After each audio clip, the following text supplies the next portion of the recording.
13h. Très bon après-midi à l'écoute d'Europe 1 avec Céline Giraud jusqu'à 14h. C'est Europe 1 13h avec vos deux chroniqueurs du jour. Céline, l'ancien juge d'instruction Georges Fenech et le chroniqueur politique Olivier d'Artigol. Et avec vous, évidemment, 01 80 20 39 21, chers auditeurs d'Europe 1, je voulais revenir sur la détresse d'un maire qui interpelle, un maire qui jette l'éponge. Hier, Claude Cohen, le maire de Nyons, c'est à côté de Lyon, a annoncé démissionner en raison d'une accumulation d'événements, dont un en particulier, des attaques antisémites et un élu communiste qui a porté l'écharpe du Hamas pendant son intervention, assure-t-il à Europe 1. Il affirme d'ailleurs avoir fait vraiment la distinction entre une écharpe de la Palestine et une écharpe du Hamas, Olivier d'Artigol. Bon, d'abord, on adresse un message de soutien à ce maire qui a été visé par ce poison de l'antisémitisme.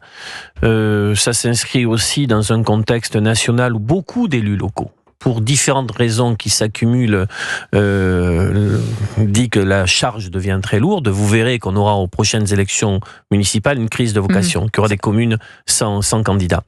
Je fais un rectificatif, ça a été fait par le Progrès de Lyon, puisque l'élu qui est visé donc par ce maire démissionnaire n'a en aucun cas porté un signe distinctif du Hamas, qui est un groupe terroriste, mais le drapeau palestinien. D'accord. Il y a capture d'écran aujourd'hui c'est bien de le préciser pour la réalité des faits. C'est le Progrès de Lyon qui donc fait une capture d'écran. Oui, mais c'est la goutte d'eau finalement qui a fait déborder le vase, parce qu'il y avait déjà un... Oui, mais moi je suis pour que dans ce contexte-là, on puisse dire qu'il est parfaitement possible de faire connaître une solidarité au peuple palestinien, tout en ayant une condamnation très ferme du Hamas, qui est un groupe terroriste, parce que il faut remettre les choses à leur place. Après, cet élu qui a été visé donc par ces attaques-là mérite le soutien de la République, des représentants de l'État et je le crois, de ses collègues, toute sensibilité politique confondue. Georges Fenech, effectivement, s'il y a la détresse, il y a un trop-plein pour ces élus qui ont énormément de pression, et là, c'est la pression de trop. Alors, Nyons, c'est mon ancienne circonscription. Donc vous connaissez Claude bien. Cohen, c'est mon ami.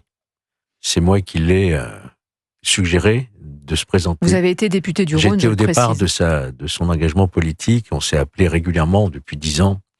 Il me faisait part, effectivement, de ces attaques antisémites dont il faisait l'objet. C'est un maire qui s'est incarné dans sa ville, qui l'a vraiment transformé en disant qu'il ne vivait que pour cela. En réalité, il était retraité professionnellement, amoureux de sa ville, engagé à fond dans sa ville, voyez-vous. Et il a essuyé beaucoup de difficultés qui n'ont pas, malheureusement, entraîné de véritables soutiens de la hiérarchie administrative et notamment de la préfecture. Et ça, il en a beaucoup souffert. Voilà, vous parlez de lourdeur administrative. Il a été menacé de décapitation, etc., à Claude Cohen. Donc, oui, alors les lourdeurs administratives, c'est encore autre chose. C'est pour faire aboutir les projets auxquels il tenait dans sa ville. Là aussi, il en est très amer. Encore la semaine dernière, il inaugurait une très belle maison de retraite dans le centre-ville de Nyons. Donc moi, je lui dis, je ne le blâme pas. Et vous comprenez Je le comprends, au bout de 10 ans. Il a assuré sa succession. Donc il y aura un conseil municipal bientôt. Michael Paco prendra la relève. C'est un jeune pompier, etc., magnifique. Et puis, il reste quand même conseiller métropolitain. Donc il y a quand même son engagement qui va se poursuivre dans d'autres cénacles de la démocratie locale, parce qu'il y est très attaché. Et je dis à Claude, bravo pour tout ce que tu as fait, et bon vent pour l'avenir. Et puis il aura un peu plus de temps pour s'occuper de ses petits-enfants aussi. Je crois qu'il a bien mérité de la République. Et il peut compter sur le soutien, effectivement, notamment d'Éric Ciotti, le chef des LR, qui lui a exprimé toute sa solidarité. Les attaques antisémites qu'il a endurées sont intolérables, dit Éric Ciotti. La République doit protéger ses élus de l'ignominie.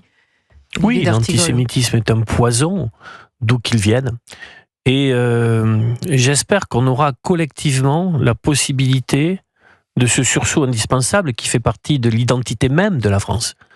La lutte contre l'antisémitisme est au cœur de notre projet républicain. Et que nous puissions, alors que tout fait polémique dans notre pays, souvent, qu'on puisse là créer une unité nationale contre ce fléau. Il y a eu des moments très forts qui l'ont permis dernièrement.